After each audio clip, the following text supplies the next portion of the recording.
Hi అండి, అందరికీ నమస్కారం. శ్రీ మాత్రే నమః, శ్రీ వారాహి దేవి నమః. అందరికీ అమ్మవారి ఆశీస్సులు ఉండాలని మనస్ఫూర్తిగా కోరుకుంటూ వీడియో చేస్తున్నాను. మీకు ఉద్యోగంలో చికాకులు, ఇంట్లో భార్యాభర్తల గొడవలు, కొన్ని జరగని పనులు, బాధలు, రోగాలు, కష్టాలు, నష్టాల నుండి విముక్తి చేసే పూజ చాలా సింపుల్గా మీకు మీరే చేసుకునే పూజ అండి. వీడియో ఎండింగ్ వరకు చూడండి, స్కిప్ చేస్తే అర్థం కాదు. మీకు మీ బాగు కోసం నేను ఈ పూజ వీడియో చేస్తున్నాను. కొందరికి వారాహి మాత పూజ చేయడం రాదు, ఎప్పుడు ఎలా చేయాలో కూడా తెలియదు. అలాంటి వారి కోసం కూడా ఈజీగా అర్థమయ్యే విధంగా వీడియో చేశాను. ఎండింగ్ వరకు చూడండి, ఆనందంగా ఉండండి. సర్వ కార్యసిద్ధి వారాహి మంత్రం. వారాహి మాత పూజకు అమ్మవారి పటం లేకపోతే అమ్మవారిని ఆవాహన చేస్తూ కలశమైన పెట్టవచ్చు. అది కాకపోతే మనం నిత్యం దీపారాధన చేసే దీపాన్ని వెలిగించి అయినా అమ్మ ఈ దీప కాంతిని నీ రూపంగా భావిస్తున్నాను అని మనసులో అనుకొని 16 శుక్రవారాలు వారాహి మాత పూజ మొదలు పెట్టవచ్చు. ఇక్కడ ప్రధానంగా భక్తి ముఖ్యం. విగ్రహాలు, ఫోటో ఖచ్చితంగా ఉండాలని నియమం ఏమీ లేదు కనుక మనం ఇంట్లో దీపాన్ని వెలిగించి దీపాన్నే వారాహి మాతగా భావించి పూజ మొదలు పెట్టవచ్చు. కానీ ప్రతి నెల 2 సార్లు వచ్చే పంచమి తిథిని మాత్రం మిస్ అవ్వకుండా వారాహి మాతను పూజను గుండ్రంగా ఉండే 5 లడ్డూలను నైవేద్యంగా సమర్పించి దీపారాధన చేయాలి.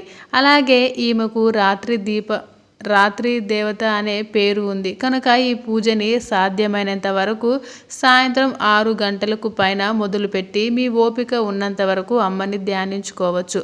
ఇంట్లో అమ్మలకు నెలసరి వచ్చినప్పుడు మీ భర్తలతో కానీ మీ పిల్లలతో కానీ దీపారాధన చేయించి పంచమి తిథిని మిస్ అవ్వకుండా ఇంట్లో పూజ చేసుకోవచ్చు. ఈమెకు పగటి పూజ కంటే సాయంకాలం పూజ చేయడం వల్ల ఎక్కువ ఫలితాలు వస్తాయి అని శాస్త్రం చెబుతుంది. కనుక మన ఇంట్లో గ్రూపులో వారాహి మాత పట్ల విశ్వాసం ఉన్నవాళ్ళు అందరూ ఇప్పుడు వచ్చే పంచమి తిథి నుంచి 16 శుక్రవారాల పూజను మొదలు పెట్టండి. ఈ పూజ వల్ల కలిగే లాభాలు, మనకున్న చిన్నపాటి సమస్యలైనా సరే ఈ చిన్న పూజ చేయడం వల్ల దాదాపు అన్ని పరిష్కరించుకోవచ్చు. పూజకు కావలసిన సామాగ్రి: పసుపు, కుంకుమ, అగరబత్తీలు, దానిమ్మ పండు గింజలు, లడ్డూలు 5, అమ్మవారి చిత్రపటం, విగ్రహం, కలశం ఇవేవి లేకపోయినా పర్వాలేదు. దీపాన్ని వెలిగించి ఆ దీప కాంతిని వారాహి మాతగా భావించి కూడా పూజ మొదలు పెట్టవచ్చు. 6 పువ్వులు. ఖచ్చితంగా పలానా పువ్వులు పెట్టాలని రూల్ ఏమీ లేదు, ఏవైనా అమ్మవారికి సమర్పించవచ్చు. అలాగే అమ్మవారిని భూదేవి అని కూడా అంటారు కనుక ఈ భూమి మీద ఏ పువ్వు అయినా, రోడ్డు పక్కన మన పెరటిలో వికసించిన ఏ పువ్వు అయినా అమ్మకు ఇష్టం. పూల కోసం ప్రత్యేక ఖర్చు పెట్టాల్సిన అవసరం కూడా లేదండి. దానిమ్మ పండు గింజలు ఒక గుప్పెడుంటే సరిపోతుంది. లడ్డూలు మాత్రం 5 ఉండాలి, గుండ్రంగా ఉండాలి. శక్తి ఆరాధన గ్రూప్ సభ్యులకు మనవి: వారాహి అంటే కేవలం క్షుద్ర పూజలు అనుకునే వారికి నా విన్నపం, దయచేసి మీరు ఇక్కడ ఒక విషయం గమనించాలి. అమ్మ చల్లని తల్లి. ఒకరి వినాశనాన్ని కోరుకొని చేసే పూజ ఎప్పటికీ ఫలితాన్ని ఇవ్వదు. మనం బాగుపడాలి, మనతో పాటు నలుగురు బాగుపడాలి అనుకునే వాళ్ళు మాత్రమే అమ్మ కృపకు పాత్రులు అవ్వగలరు. ఎప్పుడైతే నీ మనసులో చెడు ఆలోచనతో పూజ చేయాలి అనుకుంటావో నీ వినాశనం అప్పుడే మొదలైనట్టే అని దాని అర్థం. మీరు యూట్యూబ్లో మరియు ఇతరత్ర సోషల్ మీడియాలో చూస్తున్న వార్తలను నమ్మి మోసపోకండి. ఈ పూజ కేవలం 4 అంశాలను పరిగణలోకి తీసుకొని చేయిస్తున్నాను. ఆర్థిక ఇబ్బందులు 1, 2 వ్యాపార అభివృద్ధి, 3 ఇంట్లో తరచూ కలహాలు, 4 మానసిక ప్రశాంతత. కేవలం ఇలాంటి విషయాలు పరిగణలోకి తీసుకొని పూజ చేయమంటున్నాను. ఈ విషయం అందరూ గమనించగలరు. ఓం నమో వారాహి. మన పురాణాల ప్రకారం మహాశక్తికి ఉన్న 7 ప్రతిరూపాలే సప్త మాతృకలు. వీరే: 1 బ్రహ్మ, 2 మహేశ్వరి, 3 కౌమరి, 4 వైష్ణవి వారాహి, 5 ఇంద్రాణి, 7 చాముండి, 8 మాతృకగా నరసింహ, 9 మాతృకగా వినాయకుని ఆరాధించడం జరుగుతుంది. భక్తులకు కొంగు బంగారంగా మనల్ని ఎప్పుడు చల్లగా చూసుకునేందుకు వీరు ఎప్పుడు సిద్ధంగా ఉంటారు. ఈ సప్త మాతృక స్వరూపిణి ఈ వారాహి మాతగా పరిగణించబడుతుంది. ఈ వారాహి రూపం పంది రూపాన్ని పోలి ఉంది.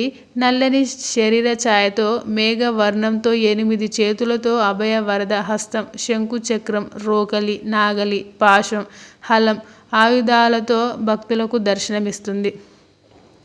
ముఖ్యంగా లలితాదేవికి సర్వ సైన్యాధ్యక్షురాలు ఈ వారాహిమాత. అందుకే ఈమె ప్రస్తావన లలిత సహస్ర నామాలలో కూడా వినిపిస్తుంది. వారాహి మాతను భక్తి శ్రద్ధలతో కొలిచిన వారికి భక్తుల పాలిట కొంగు బంగారమై తన పైన ఉన్న నమ్మకం మరింత పెంచుకుంటుంది. సమస్యలపై గొప్ప యోధురాలుగా నిలిచి పోరాడింది. జీవితంలో భక్తులకు ఎదురయ్యే అడ్డంకులన్నీ తొలగించి శత్రుభయం, జ్ఞాన సిద్ధి, బుద్ధి, ధనప్రాప్తి ఇంకా అనేక సకల జయాలు సిద్ధిస్తాయి. అలాగే ఈమె అగ్నిచక్ర కుండలిని జాగృతికి కూడా ఎంతో సహాయపడుతుంది. అందుకే ఆమెను చక్రేశ్వరి అన్నారు. శుంభ, నిశుంభ, రక్తబీజ వదలోనూ ఈమె ప్రస్తావన ఉంది.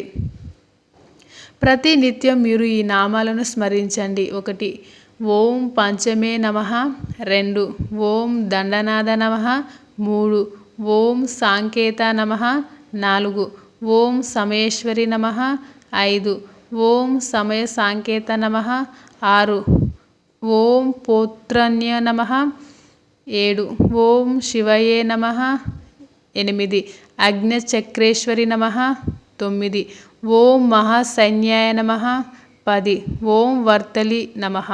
ఈ నామాలను జపించండి. ఈ నామాలతో స్మరిస్తే సకల కార్యసిద్ధి లభిస్తుంది.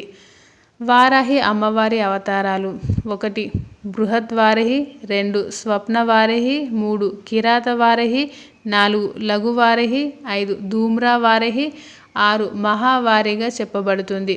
1 బృహద్వారాహి అనగా శత్రుశేషం ఉండదు. అనగా మీరు ఈ అవతారాన్ని ఉపాసించడం వల్ల మనలోని అంతఃశత్రువులు, కామ, క్రోధ, మద, మచర్యాలు నశించి మన అంతర్ముఖంగా ఉన్న శత్రువులను అమ్మ నశింపజేస్తుంది. ఇది మన దక్షిణాచారంలో అమ్మను కొలిచే పద్ధతి. 2 స్వప్నవారాహి. ఈ స్వప్నవారాహిని కొలిచే సాధకులకు అమ్మ స్వప్నంలో భూత, భవిష్యత్తు, వర్తమానాలను తెలియజేస్తూ సాధకులకు కానీ వారి కుటుంబ సభ్యులకు కానీ ఏదైనా ప్రమాదం కానీ మంచి చెడులను ముందుగానే సాధకులకు స్వప్నంలో కనిపించి సమాధానం చెబుతుంది. మహావారాహి భక్తుల పాలిట కొంగు బంగారంగా కోరిన కోరికలు తీర్చే తల్లిగా మనకు అన్ని విషయాల్లో తోడుగా ఉంటుంది. కిరాత వారాహి, లఘువారాహి, ధూమ్రవారాహి అవతారాలు వాటి విశిష్టత మనకు ఇక్కడ అవసరం లేదు. ఇప్పుడు చెప్పిన విధంగా 5 శుక్రవారాలు ఈ తల్లికి విశేషంగా పూజ చేసుకోవచ్చు.